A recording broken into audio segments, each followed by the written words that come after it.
Welcome to the Wise Men Say podcast, and a very sombre, sad podcast.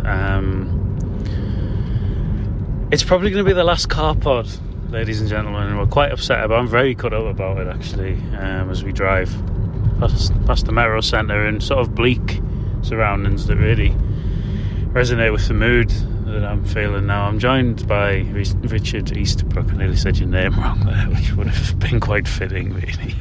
I mean, end of an era. Yeah, we're not supposed to be laughing as we say. No, sorry, it's very sad, yeah. Well, you find humour in the saddest of situations, and it is with a heavy heart and a sad face that we will no longer be doing the car pod going forward. We should stress. Oh yeah, we're still going to. We should stress that we are still going to be doing the podcast. We just, as of very soon, won't be working together anymore, which was the source of the car pods. But never mind, that's for the future. This is now. Which way should I go? Which way you could go? Let's go through bench. Let's go through bench. Yeah. Right. But yeah, we're going to talk about some stuff about the start of the season, I guess. Sunderland play Ipswich on Sunday night. It's just weird for everyone. And we're not really going to touch too much on the friendly last night or whatever day that was, and we will mention it. And then I've got a new feature for you, which I can't remember if I've told Richard about. But we will quickly go over the Hartlepool game, Richard. A pointless affair, really. Well, very much so. Literally, because you don't get points for a friendly. Well, we didn't last night. Have got any, but very much a point. I put on the Wise Men Say Twitter account or X account, or whatever he's calling it today. I put it on X. That what's the point? Just generally, what's the point? Why? If we weren't going to put a somewhere near full strength team out, and the players that were playing were quite a little bit out of position, what's the point of it? Like, what is the point? If it was for minutes, I don't really understand why not just give them minutes on Saturday, play half, or play, maybe better teams, and also the minutes thing. I thought the American trip was supposed to have been really good for fitness, so the minutes shouldn't have been needed. Yeah, it shouldn't have been needed. And also, I don't know, I'm not an expert in strength and conditioning for a start. Like, if anyone knows me, they know I'm not a physical specimen of strength or conditioning.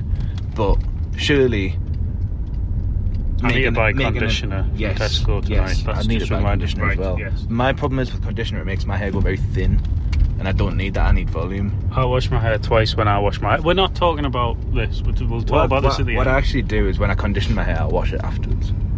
I shampoo my hair twice and then condition it. That's belt and braces, isn't it? Yeah.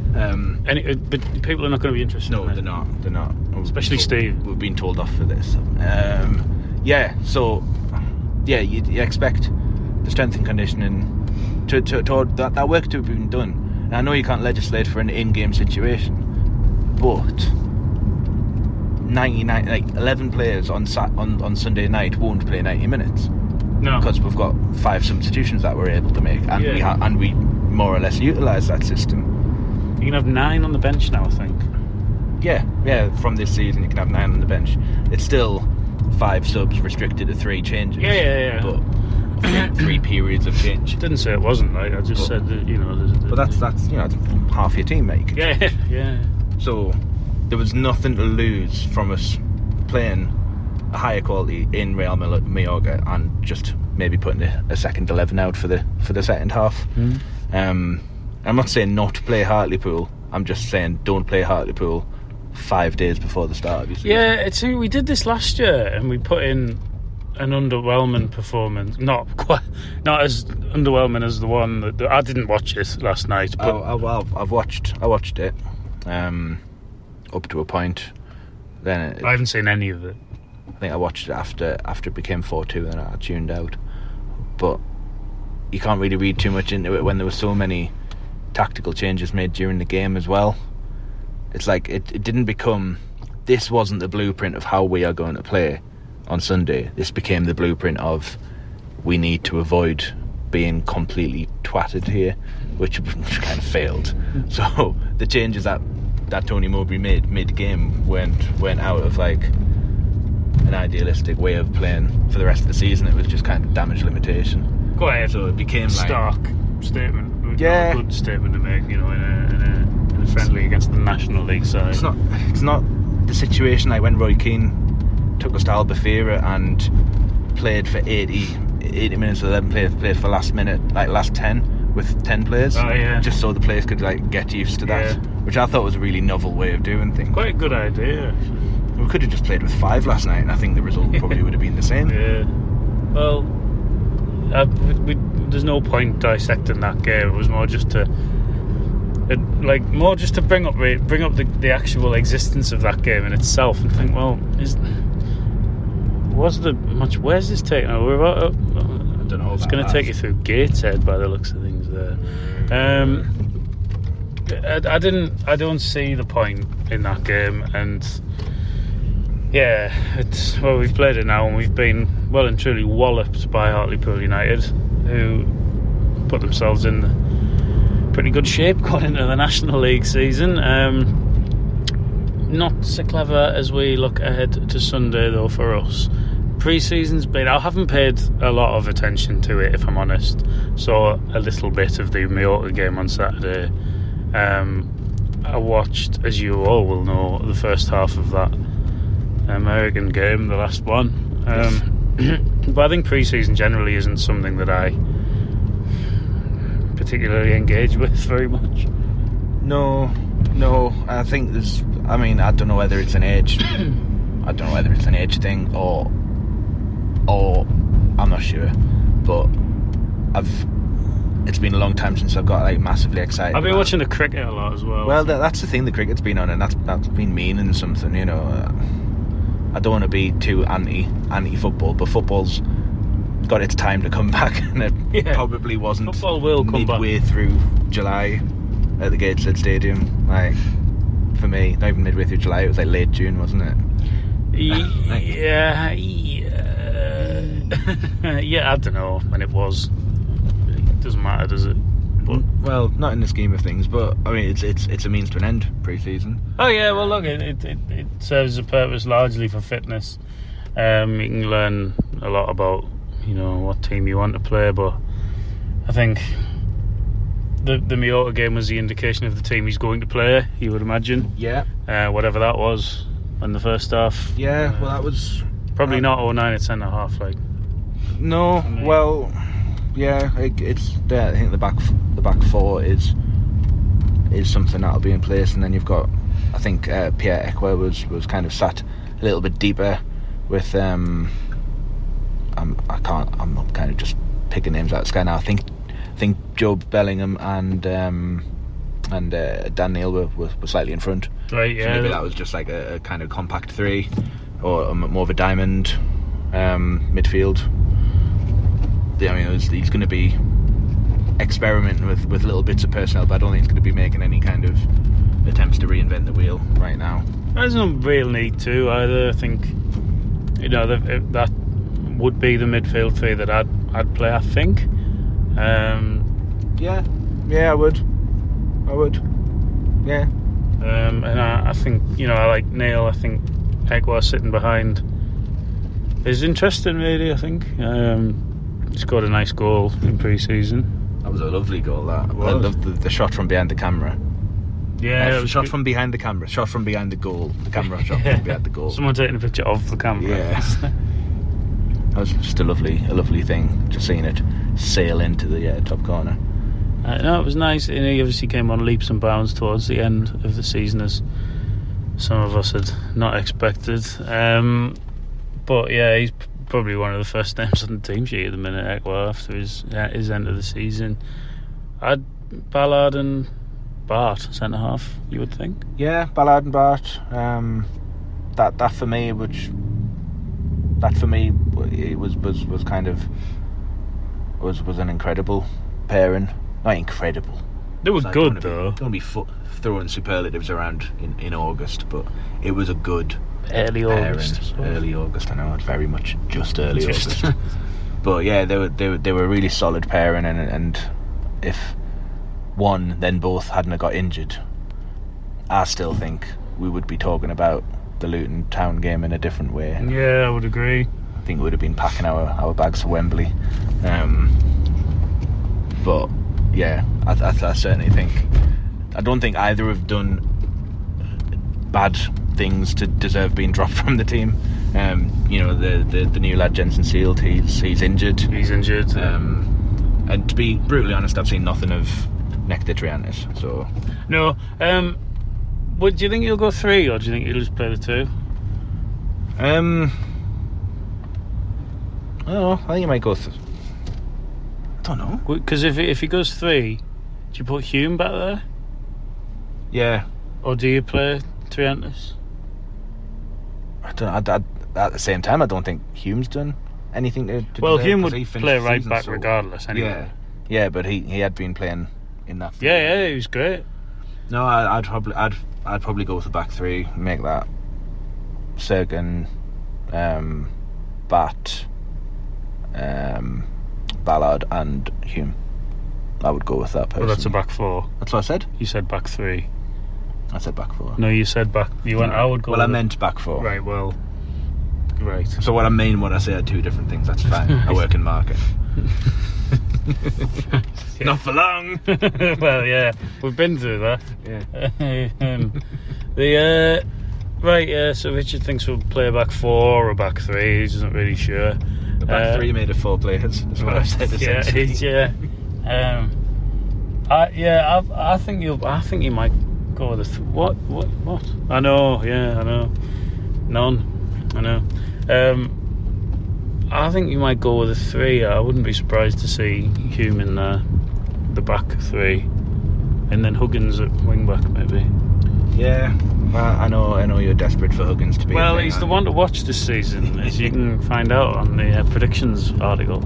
Yeah, well, my one to watch is packing his bags for Qatar at the moment. I think so. That's He's a bit late, like it was last year. That went well. Yeah, it's a strange one, that, isn't it?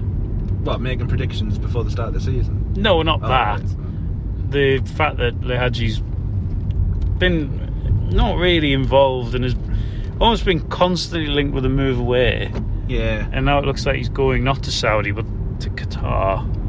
I think with him, he's just not been fancied. Yeah, I think there is an element of that from Mowbray. He doesn't seem too bothered about it, really. Yeah, he certainly didn't get a chance in matches. He'd get the last 5-10 minutes of a match sometimes when it was sometimes making very little impact, but not really having the opportunity to make any impact. I can't remember how many starts. I don't think he's made none. No, he made no none, starts. Right. I think it's interesting because I think Mowbray, when he was even after the Hartlepool game, he was asked on it and he went, he's a very young lad, it's difficult for him at the minute to break into the team, etc. He will look very much one for the future. He doesn't seem particularly fancied, and I kind of get that. He looked very flighty when he sort of the brief glimpses we have out of him, and obviously he comes with good pedigrees from, was it Lille? From Lille, yeah. But it doesn't look like he's going to be fulfilling that potential with Sunderland anyway. You're one to watch this season. So who was your new one to watch? Well, he's going, isn't he? I'm going to have to just go down the list now. So whoever drops into that space vacated by Ahmad, I guess. Well, at the minute, that's probably going to be Alex Pritchard. Yeah, he's my one to watch. 29-year-old Alex Pritchard. Yeah, watch him fly. Bradley Dack. No, I'll probably change it. Jensen Sealed, because I think he comes very highly recommended, and all the stuff I've seen of him looks like we could have a really exciting player on our hands. An exciting centre half. Yeah, like if Micah Richards can burst onto the scene. Alright. This guy. Yeah. I know nothing about him. I think you'll find the one to watch is Niall Huggins. Do we do breaks in these now? Should we do one? Do one, yeah. Right, please. we're going to have a break now. We'll come back and do some predictions and discuss our striker situation. Probably. I've just made that up.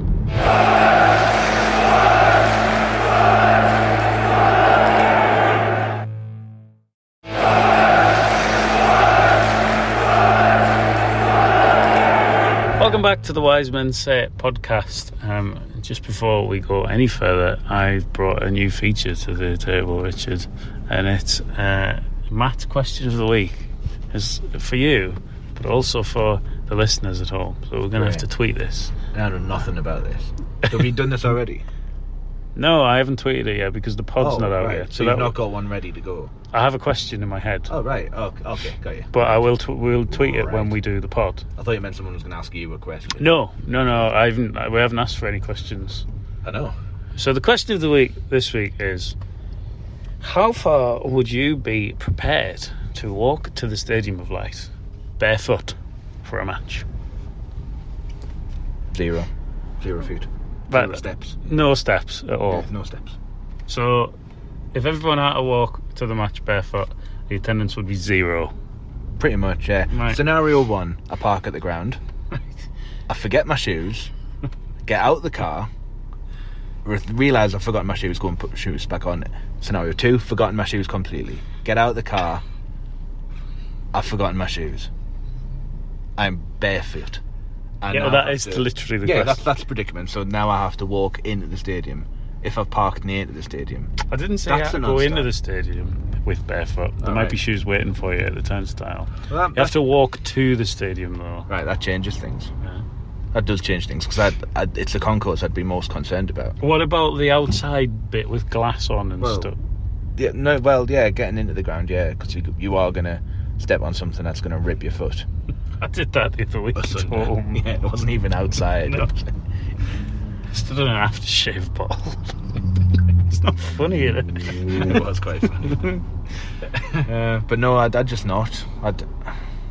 I'd also, maybe depends on the magnitude of the Well, game. tell me, yeah. So say it was Luton Town last season. Oh, yeah.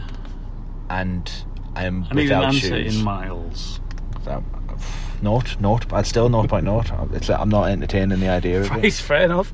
If you, at home listener, if you would are more dedicated to Sunderland than Richard is with his 0.0 miles, he's prepared to walk for a match at the Stadium of Light, then do please let me know. I'll tweet the question and then you can reply to that. I'm sure loads of you will do that. And yeah, I live about half a mile from the stadium. Yeah, I wouldn't either. I don't know. I'd say there's loads of glass and stuff. And like, you know, it's not really a very good situation to be in. But I'm sure there are people out there that would be prepared to walk barefoot to the stadium of Annie Lennox for one. Well, exactly. I'm just remembering walking from your house where I parked to the Norwich game during December when it was the coldest night. Oh, that was West Brom. That was a West Brom, yes, West Brom. I just didn't go. You just didn't go. But you offered to lend me your Dr. Martens. I did, yeah.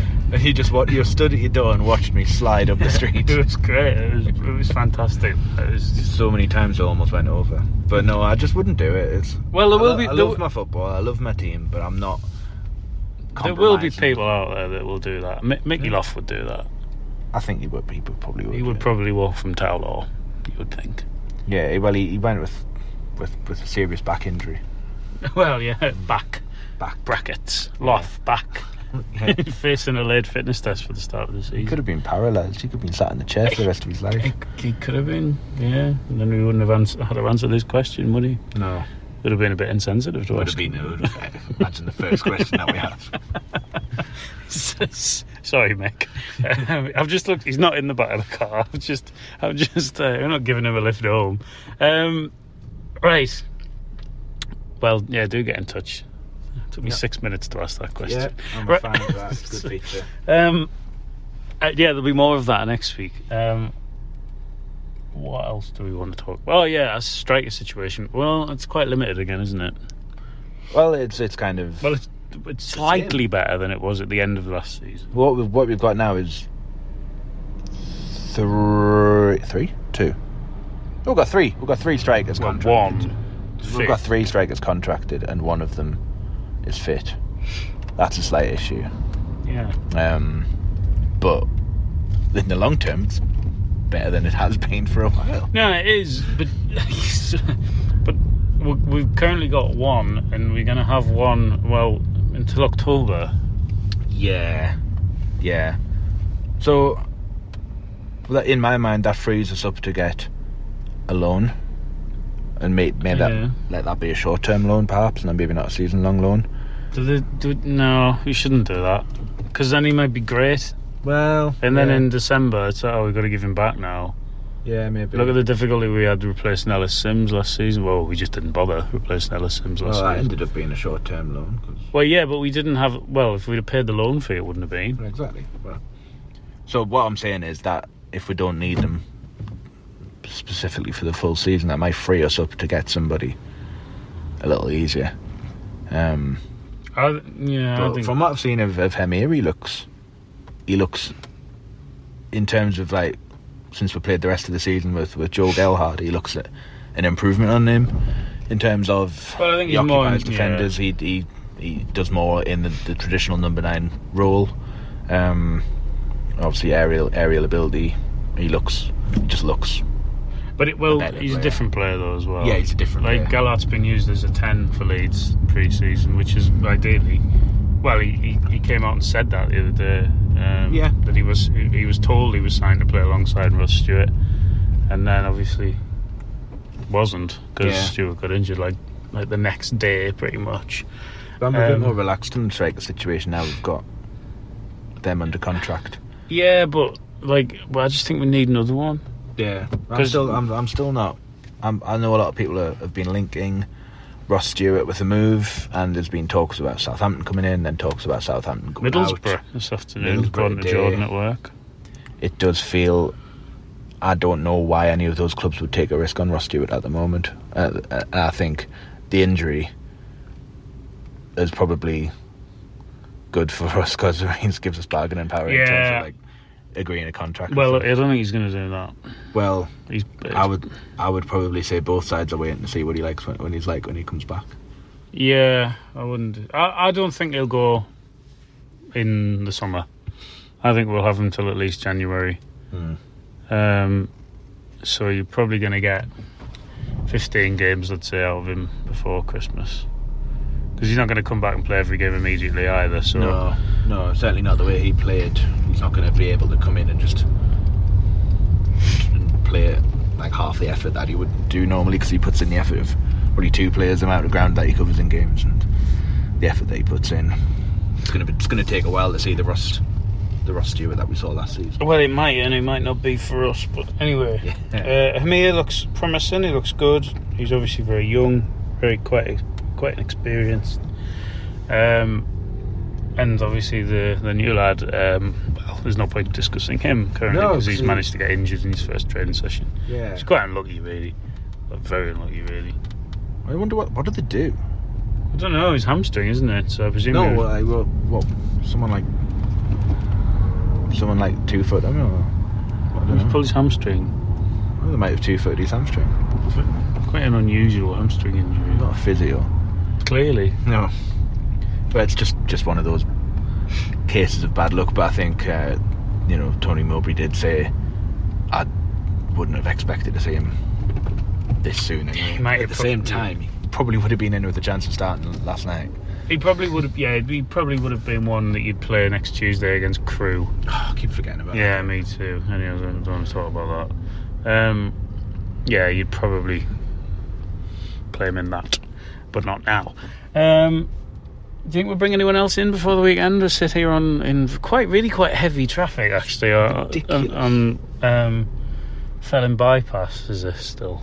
Well, yeah. Once again, Armadillo self-storage is laughing at us as we sit in terrible traffic. It's your fault because you were stuck in that meeting. We're now on the route of the Great North Run, and I'm convinced I would be running faster than the current speed of us travelling. Well, yeah, because we're currently going. Well, we're now going at 15, 16. Can't run that fast. But you've just said that. Yeah, well, that was before. I'm moving. I'm moving now. They can't say that. But no, I think it probably frees us up to. I think there's still scope for us to bring a loan or two in. Premier League loans. Well, traditionally come in quite late. So Ahmad. I don't know if I said this last week. I'd be really annoyed. I'd be quite upset, actually, disappointed if Ahmad goes to a Championship club that's not Sunderland. I would be very surprised if he did. Because what's he getting out of that? I mean, his development. He'd develop better in a team that's playing European football and also kind of quite high quality, top flight football. He has very little to benefit. He has nothing to benefit from coming back to the Championship at all. The only way it would be of any benefit to him would be to come back here where he's already integrated with the squad and is just going to play a full season and probably score 20 goals. Exactly. I mean, it's on Man United to find him a good loan, a good club that can develop him. If that doesn't work, bring him here. Yeah. Because he's not going to be playing football for Man United. No. But he could come in for a side that's playing either of the two European leagues. European competitions. He could. Well, he could quite feasibly go and play for, I don't know, West Ham. Yeah. Palace. They're not in Europe, obviously, but no. I keep saying Palace when I'm talking about Ahmad. He just seems like he would fit there, I think. I don't know. Anyway, well, it remains to be seen. Any other promising loans from the I think we've signed a goalkeeper. Yeah, so we've signed Nathan Bishop from Manchester United, who hit headlines last week for puncturing Paul Mullen's lungs. Right, it wasn't as bad as everyone said. I saw that challenge and he went for the ball. Yeah. He didn't get it. Unfortunately, the ball was located around Paul Mullen's lungs. Yeah, well, he clearly didn't mean to, like, what, you know. No, but unfortunately he did, and Paul Mullen's not well. Yeah, he's now convalescing at Rob McElhenney's house. Just a complete loser. I hate them. Yeah. Everything about it's horrible. And now I've said Rob McElhenney, I've now got the song in my head. So yeah, well, I don't want to sing it. Well, hopefully my Dons beat them on Saturday. Yeah. For many reasons, mainly Phil Parkinson. Yeah, who said that? What's he called? Bishop? Nathan Bishop. Nathan Bishop should stay out of his way. Oh. What's he going to do, you little freak? Eh? Parkinson, you loser. But yeah, we signed him. And hopefully we'll bring in maybe one or two more certainly before the end of the window. But hopefully, you never know, before Sunday. But they'll have to come in, I imagine, by lunchtime on Friday. That'd be right. Although there is a game on Friday night, does that affect things too? I think that covers it. So I think it's lunchtime Friday, and that. Well, I'm not sure what effect that would have on the weekend's fixtures, because we're playing Sunday. I suppose it's if you take a player from another Championship club. But well, I think it would just be that we couldn't. Yeah, because like no one's. Yeah, I get. Yeah, I think lunchtime still the kick off because the mostly always is Friday night football. Yeah, it's Southampton are playing. They're playing Sheffield Wednesday. I want to say Sheffield Wednesday. Yeah. Those kind of games always throw up, don't they? Yeah. I like opening day. It's always a team that comes down from the Premier League playing a team that came up from League One. Yeah. It's almost as if they've fixed it. Yeah, they have. Why couldn't we play on Friday night? It says Sunday night. Yeah, well, Sunday nights. Well, it's fine now for me because I'm off on. Fine for you. It's just rubbish time to play. It's actually great now. I've changed my mind because I can just spend all day in the pub. Sunday's a big housework day for me. Big pub day.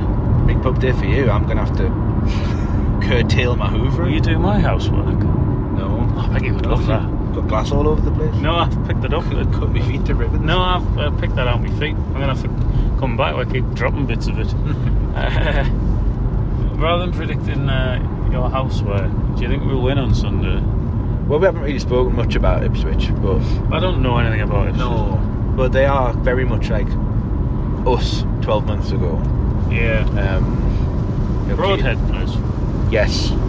They've made some made some astute signings. They've not spent huge amounts of cash, but People thought they were going to, didn't they? no, yeah, they've got that ability. But when you look at clubs like Southampton that have spent £10 million, his name escapes us, but he played at City last season. Oh yeah, I don't know. Has made one senior appearance, and they paid £10 million for him. And you think, well, that's a bit of a premium. Why is that different to us spending, a tenth of that on a player from abroad that isn't that old either and hasn't played that much of football? Yeah, well, yeah. Like to think that we're doing our stuff right, but Ipswich are very much from the same kind of school of thought. They've made that left field appointment 18 months ago with Kieran McKenna from Man United. I think there are quite a few people's dark horses. Yeah, they do seem to be. I know we're not going to take them lightly, because it's not that long since we played them anyway. So, the Ipswich are a big team. They will bring a fairly big support with them. So, I think it's a nice game to open up with. Cause it should be an entertaining game. Sky have picked it, and I can see why. To be fair, as we take on George Burley's Ipswich on Sunday. Yeah. Do you think we'll beat Mick McCarthy's Ipswich then? I think we're going to beat Tony Mowbray's Ipswich Town. It just depends how Joe Royle sets up his Ipswich Town team. Exactly. Yeah. I don't know anymore. It's just Jim Magilton. We've just got to hope that Bobby Rob. No. Who was on? Paul Lambert. Nice bloke. Met him once. But terrible manager. Yeah, Roy Keane. Roy Keane's Ipswich Town. Yeah. And, is that who else? Is that it? Is that all the managers they've ever had? All of the managers they've ever We've done well there to name every single Ipswich Town manager. We've definitely forgotten probably the most obvious one. I imagine someone will very quickly tell us that. Will we beat Joe Royle's? Sir Alf Ramsey. Will we beat Alf Ramsey's Ipswich Town? Yes, we will. I think we will. I think it'll be 2-1. Who's going to score? I'm going to take Hemia for a debut goal and Dan Neil. Very good. How's the game going to go? Are we going to take the lead or are we going to go behind? I think we'll go behind. Ooh. Be shocked. The League One champion. No, second player. No, the Championship new boys rock the Stadium of Light. Yeah. I think we'll go behind as well, actually, and stay there. I think. I don't know. I don't know. I just don't fancy us home. I think we'll lose 2-1. I think we'll go behind to an early goal from probably Nathan Broadhead, you'd imagine. Sort of makes sense. Would he celebrate? Well, I'd hope so. I think he would. It would be pathetic if he didn't, really. He was on loan for a bit. Got us promoted. Yeah, I don't know. I'm not being, deliberately funny by this. I just don't think we... I don't know. I've just got a nagging feeling that we won't win, and I think we might narrowly lose. I do fancy him here to get a goal, though. But I don't know. We'll see. I think we'll lose 2-1. Richard thinks we'll win 2-1. I imagine people will disagree with me, but that's absolutely fine, I think, really. Make sure to download your digital season tickets to your wallets. Not your wallet, not your actual wallet. Actual wallet. No, because the leather wallet does not have Wi-Fi. No, not yet. Musk's got up his sleeve. Well, yours actually physically stops, like scanning things. Oh yeah, it does. I've got one of them. So, make sure you get that all downloaded and get all organised before the weekend to avoid standing in a queue with your glasses firmly on your head and your phone at arm's length. Yeah, your phone also has your bank cards in it. Yeah, it's really not that difficult, but Well, I think my advice, and I've said this a long time to people, is that if you've got someone in your family that isn't like technically literate or isn't great with technology. It's going to be quicker. Or, yeah. you know, has a mobile phone with like point size 50, reading the Daily Mail. That kind of person. You want to kind of just put your arm around them. Not literally, but metaphorically, and like help them out. It's going to be quicker to do that than for them to go to the ticket office or whatever. And if you go for a pint with your dad or an older mate, or you are an older person yourself, but you're more technically minded than they are, just do it in the pub. Just go like, this is what you need to do. This is what you need to do. Yeah. It takes two. It doesn't even take 2 minutes. It is very clearly. The instructions are you just click a button on your email and there it is. Yeah, if you go to the pub with your dad and you see him with last season card. Yeah, or he's got like the voucher book. yeah, he's got vouchers. How have you still got vouchers left in this book? I got hit by one of them ones. Really hurt. Also got hit by a season card. That probably hurt less. It hurt more because it came from above. Hurt loads if you get hit by a season card this season. It's a lot of phone at you. Hit by a Motorola Razr. Ah, yeah, bastard. No, that's not a smartphone. No, it doesn't have NFC. No. Yeah, I'm sorry. So, anything else to add before we go? No, subscribe to the YouTube channel. That's on now, and also subscribe to the newsletter. That Quietly been. No, it's going very strong actually. Strong, loyal, select but loyal audience.